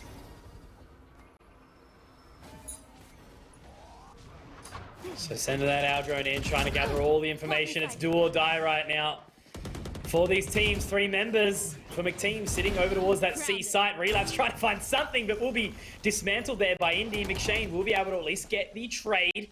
And now Pairs try and get that plant right now. Delusion, another clean, crisp shot. And they do still have the spike available as well. Eric, okay, stepping up to the plate when his team will need him, dropping the members low and ultimately finding that frag. Now they have to pick up the pace and run it down over towards A right now. And they're going to be heard out shortly as well. Shane is already all the way up inside heaven. Might actually be able to find the right amount of timing. But it's Nation and Azo in this clutch situation. Can they lock it out? Plus 2 stars being used for smokes there just to get on the site, which means no delay in this XVX. Sova ult comes out, does get a nice little tag there, but doesn't finish off the frag as the spike goes down from Nation. Azo going to push forward, but then can't be ready for Pairs this far on the flank. Nation can. Of course he can. The man's always switched on, and he's going to even things up to a piece here. Just needs to be careful not to be spotted out from heaven. Eric obviously taken low in that earlier mid exchange and does gather the information now, but he spotted out the member up towards top, but I don't think he was actually sort of focused on it right now. Will drop towards lower, and now it's onto that one-on-one duel. Is it going to be Nation to take it, or will it be Shane? The answer is the latter, as McTeam cling to life, holding on with 9. Clinging on, barely. Keen to see what the economy is going to be looking like after this. No, McTeam was scraping the bottom of the bank, and this round will be no different. Couple of light armors coming in there. As for Paradox, yeah, not the best either. Couple of drops coming over. So whoever loses this round is going to be looking a little bit broke. Maybe have to take a save for themselves. It's going to be one of those rounds where ults don't really come into the equation, though, unless someone's going to be multi-fragging on one of these impact ult characters. Only man with access to his will be Nation. Indy looking to try to farm his Blade Storm over towards C long there. No spam really contesting. That was a cute little Astra smoke, just trying to throw them off. But after all said and done, Indy does get access to the Blade Storm, so effectively getting himself much more deadly potential in this round than the Sheriff. A lot of emphasis for Paradox being put in towards that C-long control for the orb, though. So now they have to essentially reset to baseline and begin their default at the 1 minute 10 mark. Still essentially bumbling around in spawn right now. McTeam haven't seen too much of anything, so without that info, they're kind of curious as to what's going on. Pairs, unfortunately, gets caught on the wrong timing, peeking into a bunch of people at window. There's the Cosmic Divide on the B site for Nation as they look to set up the post plan here. How are they going to go? Will Indy try to force his way through onto the opposing side, or is he going to wait? Azo is going to be able to get that spike planted. Now Relapse onto the opposing side. Couple of members looking to get ready to move out of the garage position now. Astral Form will be able to throw up a couple of different stars. Delusion, though, gets actually into a half-decent sort of location, but obviously those boxes are very damageable. The wallbang is easy if they do so choose it. Look at Eric. He's absolutely fixated on that location. There's the wallbang straight through, as I mentioned. And now it's going to be Indy to try and find something. We'll be able to clear it out at least one. But now Eric onto the other side. It's the 3 versus 2. Except to try and lock it down. He's going to be able to take down Mike. And Eric has all of the task on towards him right now. Gets the 3. But that's going to be the round. I am sure there's just not enough time. And Mitch, that will be Paradox. Your victors here. Exempt picking up 3 to close it out. But a 13-8 again. That is 3 back-to-back 13-8 that we've just witnessed on Haven. So, I don't know. That's all I can really say. Yeah, I mean, as far as best of ones go, we had some pretty good games tonight. Even the ones that I didn't expect to delivered quite nicely. So I'm happy with everything that I've seen. You know, seen a little bit of everything, and that's what you always get in the opening round of a stage. Absolutely, and what better way to cap it off by obviously having the man we had in the interview earlier, Delusion, is going to be coming in to say g'day. My friend, how you going? How you feeling after that win? Yeah, pretty good. I mean, it was like the first half we should have like 10-2'd it, and then on T side they started getting a few runs, so we just slowed it down, tack paused. Coach Vaunt comes in, tells us what's going on, and then we just manipulate the map a bit better. We had that one round, we ran out of garage and he gets 2 of us mid. That should have been the end of it, but that's all right, we closed it. Yeah, no, absolutely, man. And look, I'm liking this sort of roster. You know, obviously, only casting you guys a couple of weeks back and everything, and seeing everything sort of change. Azo now in the breach, so it looks like you guys are still swapping up your agents, and Nation obviously on Astra. How's that all going? Trying to slot into the new agent lineups? I'm not even kidding, man. We're just playing like every map that comes up. We're like, hey, what should we play? And then we just like think of it sort of on the spot. The breach worked the last 2 Haven games we played, so we're like, oh, I'll stick with that for now. And then like even when we versed Direwolves the other week in another tourney, we like on the day before we versed them, as was like, dude, I should just play Viper on Ascent. And I was like, all right, if you want to do it, do it. And we just play Viper on Ascent. We lost the best of 3, but we won the map that we just, pulled something out middle of nowhere. It's really fun. Fair enough. Sounds like you guys are in a bit of a state of flux at the moment. Now, you guys have changed up a couple of players in terms of the roster. You know, Conky was talking about it a little bit. How have you been finding, playing in the pro scene in these couple of competitions? And what do you think Paradox needs to get to that next level of competition and make it up near that sort of top 4 bracket? Well, now that like Vont or Sapling, whatever he wants to be called now, and we've got a manager coming on board too. So we've got a coach and a manager now. It's just more the schedule as a team. Like we've never really been disciplined enough on ourselves to prac properly and review properly to sort of exceed what we're capable of. And now it's sort of like we have that schedule running, and we can get like multiple nights a week in. We'll have our set nights for theory and all that sort of stuff. It's just going to be a lot easier to get better because we don't have to do all the thinking ourselves, and we have people helping us. Cool. Yeah, no, fair enough, man. And I guess, look, we'll keep it relatively short, my friend. Obviously, you've managed to push forward into that Saturday period where you're going to be going into the upper bracket. Is there any sort of teams that you're worried about sort of coming up, or any like hard competition you're looking for? And also, do you have any words that you want to sort of put out before we close up? Not too much really. I thought we were playing tomorrow, but if we're playing Saturday, that's fine. It didn't bother me either way. BTS, we scrimmed them a few times. It should be alright. I think there's a few VODs out there, so we'll go have a look at a few things if we can, and then obviously set up. I know Maple wasn't playing ESL with them, but he is now, I think, and he's always, deadly. Perth Warrior. And yeah, it's real good fun. I mean, Mind Freak, I think is beatable. Direwolves, I think is beatable. I think everyone in this closed qualifier is beatable right now, and I think we'll have close games with almost everybody. Awesome. All right. Well, there you go, guys. You just have heard from Delusion. So appreciate him coming on board as usual. But Mitch, look, sort of just having a bit of a recap of what we've seen tonight. Let's jump in to that bracket and really sort of get it brought up in front of us right now. So Mind Freak to take down Bandits, Nebula obviously over Direwolves, McBTS to drop Tyrant, and then finally what we just did see is Paradox dropping McTeam. So I guess aside from potentially the Nebula versus Direwolves, but I sort of did teeter towards your thoughts that, Nebula are obviously looking more structured. They did kind of end up feeling like the favorites, so that now gives us a better understanding of what we've actually got in the upper bracket, which obviously will be played out on Saturday, and then the lower bracket, which I believe is going to be coming through tomorrow night. What are your thoughts? I think that the opening games went the ways that I expected them to, and I think that that's always a good thing.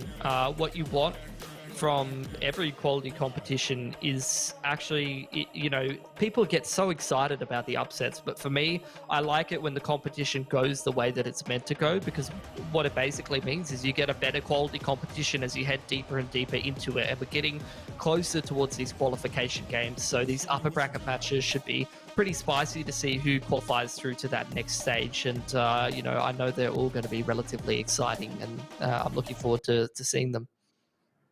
Yeah, absolutely. But look, Mitch, that wraps us our night pretty much. We can sort of, push forward and close it, and then, head into those lower brackets, obviously, tomorrow. There is going to be some change-ups of casters and everything like that. All I can say is, Mitch, it's been a pleasure casting with you again, my friend. It's our first Valorant cast together. We've done some CS in the past and everything like that. I'm still having flashbacks to China like every single day these days. I miss it a lot. But, is any sort of like final words before we do wrap up from yourself? Nothing too much. I always love casting with you, Mitch, and now that we've seen Filipino legend Papi Chulo coming over to Valorant, maybe it'll be yet another chance for us to scream his name at the top of our lungs. But either way, I've always got my eye on the Valorant scene in OCE. We have a team that's overseas, number one, but most importantly, with the region that we have and eyes on this competition, I'm really keen to see who's going to bring strong form in towards the latter part of this year and have a crack overseas. No, absolutely. But guys, that is exactly right. So tomorrow night, do remember it's going to be 6:30 p.m. Australian Eastern Standard Time, where we do get to see those lower brackets go on. It's going to be myself and Komodo bringing those action through to you. But yeah, look, obviously, again, I've been Conky, and massive shouts to Pilski for joining me on this journey this evening for the 4 best of ones. It's been an absolute pleasure. And as always, a thank you to everyone who did watch along. Plenty of new viewers in there. To see the amount of viewers and all the chit chat happening in the Valorant main channel is incredible. So a massive shout out to all you, onto the YouTube channel as well, and all the extras and the local LPL stuff as well. It's a real big privilege and an honor for us to be a part of it all. So thank you so much. And obviously a massive shout out to Vodafone and LG. That's going to be us for tonight. Take care, guys, and we'll see you tomorrow.